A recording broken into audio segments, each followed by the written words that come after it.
Assalamualaikum warahmatullahi wabarakatuh. Hai semua, perkenalkan, nama saya Siti Aulia Sari dari kelas 1 BPG PAUD. Pada kesempatan kali ini, saya akan membahas tentang kurikulum anak usia dini. Kurikulum bukan hanya sekedar sejumlah dokumen yang berisi indikator di setiap bidang pengembangan atau mata pembelajaran, tetapi kurikulum yang dimaksud meliputi kurikulum yang visible atau tampak dan non-visible atau tidak tampak. Pengetahuan tentang kurikulum anak usia dini akan sangat berdampak pada proses pembelajaran yang sengaja dirancang oleh guru untuk kepentingan belajar anak. Kurikulum yang efektif seharusnya bukan tentang apa yang akan diberikan oleh guru, tapi lebih pada bagaimana kurikulum itu dapat sesuai dengan perkembangan anak sehingga mereka dapat belajar sesuai dengan laju dan kecepatan belajarnya masing-masing. Berkaitan dengan kurikulum, ada beberapa peristilahan yang cenderung hampir sama. Contohnya seperti yang dikutip dari Balitbang Depdiknas tahun 2000, Dodge dan Kolker tahun 2000, GBPP tahun 1994, Sugiono dan Sugiono tahun 2004, Direktorat PAUD Depdiknas tahun 2002, dan Depkes tahun 1997, yakni istilah program kegiatan belajar bagi anak TK, menu pembelajaran anak usia dini, menu generik anak usia dini, dan stimulasi perkembangan bagi anak usia dini. Dari kesemua peristilahan tersebut, pada dasarnya memiliki makna yang sama, yaitu berisi seperangkat kegiatan belajar melalui bermain yang dapat memberikan pengalaman langsung bagi anak dalam rangka mengembangkan seluruh potensi perkembangan yang dimiliki dari setiap anak. Dikarenakan istilah kurikulum terkesan formal dan terstruktur, maka istilah kurikulum seringkali ditukar pakaikan dengan istilah program kegiatan bermain. Jadi, kurikulum adalah seperangkat kegiatan belajar melalui bermain yang dapat memberikan pengalaman langsung bagi anak dalam rangka mengembangkan seluruh potensi perkembangan yang dimiliki oleh setiap anak. Pendidikan awal di masa kanak-kanak diyakini memiliki peran yang amat vital bagi pertumbuhan dan perkembangan pengetahuan selanjutnya. Program kegiatan bermain pada dasarnya adalah pengembangan secara konkret dari sebuah kurikulum.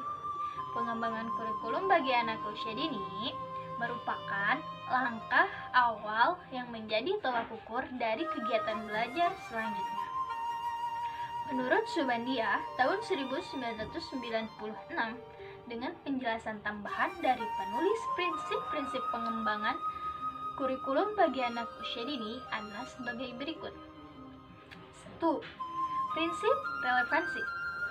Bahwa kurikulum anak usia dini harus relevan dengan kebutuhan dan pengembangan anak secara individual. Dan yang kedua, secara adaptasi.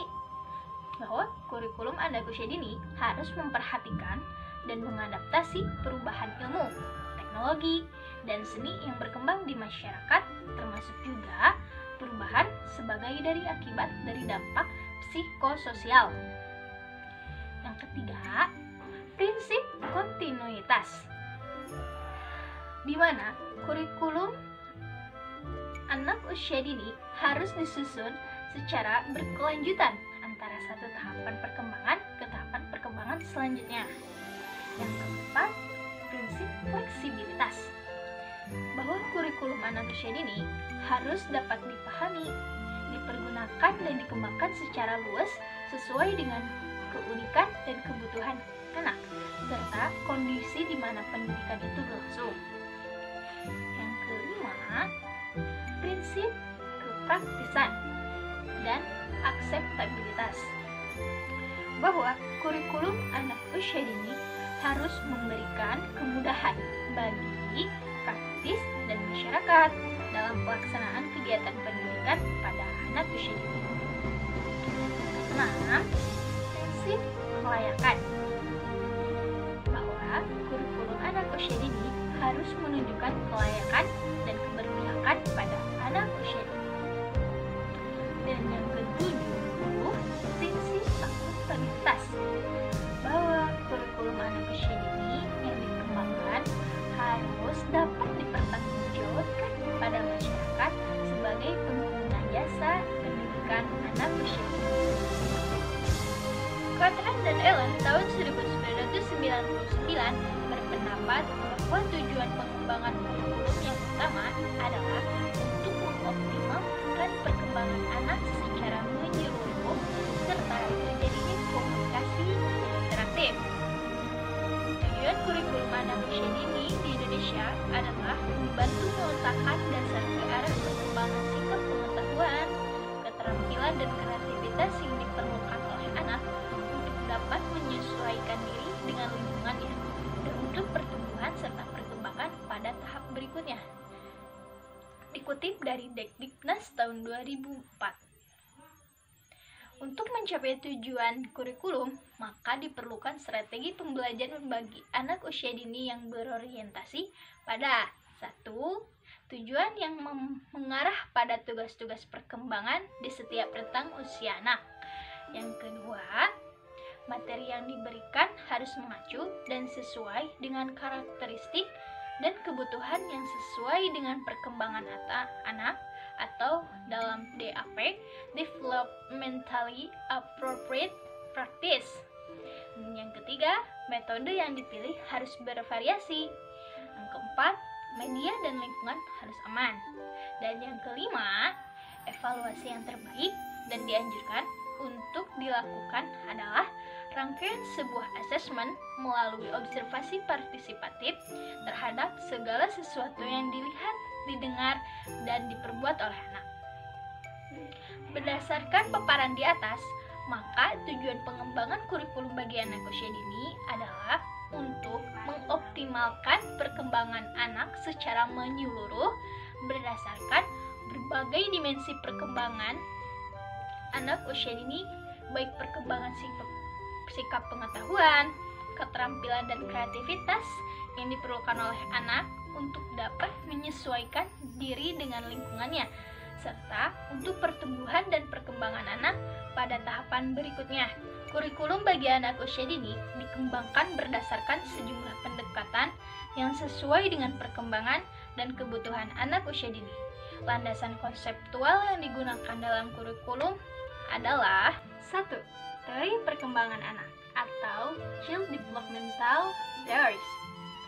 Montessori menyatakan bahwa usia keemasan merupakan masa di mana anak mulai peka untuk menerima berbagai stimulasi dan berbagai upaya pendidikan dari lingkungannya, baik disengaja maupun tidak disengaja. Pada masa peka inilah terjadi pematangan fungsi-fungsi fisik dan psikis sehingga anak siap merespon dan mewujudkan semua tugas-tugas perkembangan yang diharapkan muncul pada pola perilakunya sehari-hari.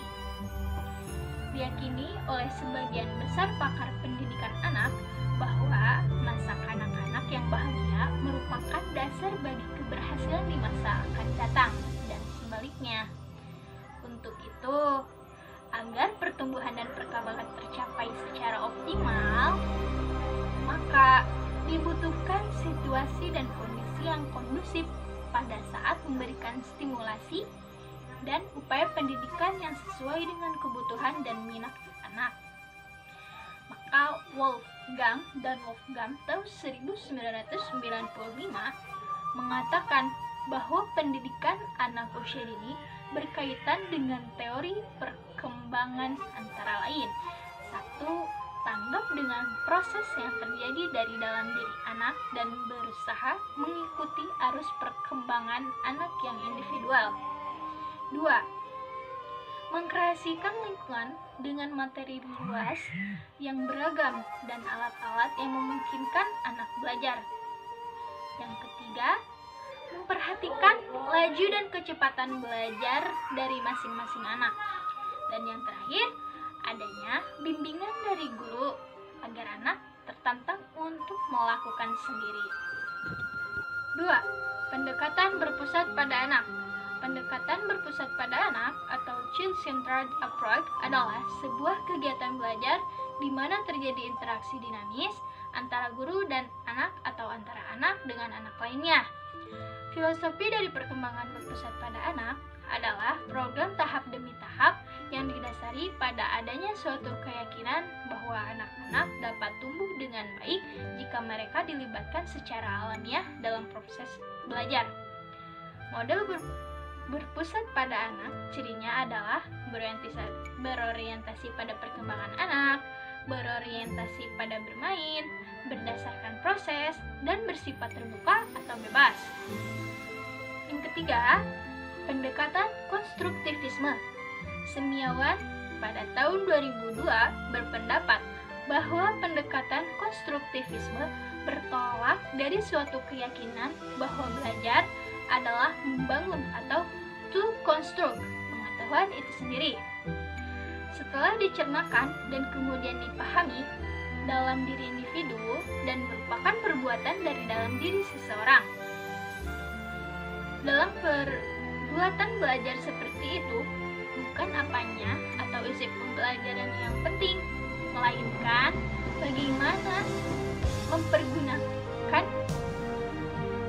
peralatan mental untuk menguasai apa yang dipelajari. Pengetahuan itu diciptakan kembali dan dibangun dari dalam diri seseorang melalui pengamatan, pengalaman, dan pemahaman. Piaget dalam Catron dan Allen menyatakan bahwa perkembangan kognitif terjadi ketika anak sudah membangun pengetahuan melalui eksplorasi aktif dan penyelidikan pada lingkungan fisik dan sosial di lingkungan sekitar. Terdapat dua teori yang dikemukakan oleh Piaget, yaitu asimilasi dan akomodasi. Proses asimilasi terjadi ketika seorang anak menerima konsep, keterampilan, dan informasi yang diperoleh dari pengalaman mereka dengan lingkungan dalam rangka mengembangkan pola atau skema pemahaman. Sedangkan proses akomodasi terjadi ketika skema mental harus diubah untuk menyesuaikan dengan konsep, keterampilan, dan informasi baru. Proses pembentukan pengetahuan. Berhubungan dengan proses pembentukan pengetahuan, Vygotsky mengungkapkan konsep Zone of Proximal Development atau ZPD sebagai kapasitas potensial belajar anak yang dapat berwujud melalui bantuan orang dewasa atau orang yang lebih terampil. Tahapan ZPD ada 4, yaitu tindakan anak masih dipengaruhi oleh orang lain, tindakan anak masih didasarkan atas inisiatif sendiri, tindakan anak berkembang spontan dan terinternalisasi, dan tindakan spontan yang diulang-ulang sehingga anak siap berpikir abstrak. Sebagai kesimpulan dari pembahasan tentang teori konstruktivitas adalah aliran konstruktivisme meyakini bahwa pembelajaran terjadi saat anak berusaha memahami dunia di sekeliling mereka. Anak membangun pemahaman mereka sendiri terhadap dunia sekitar, dan pembelajaran menjadi proses interaktif yang melibatkan teman sebaya, orang dewasa, dan lingkungan. Setiap anak membangun pengetahuan mereka sendiri berkat pengalaman-pengalaman dan interaksi aktif dengan lingkungan sekitar dan budaya di mana mereka berada melalui bermain. Cukup sekian mungkin penyampaian materi dari saya. Wassalamualaikum warahmatullahi wabarakatuh.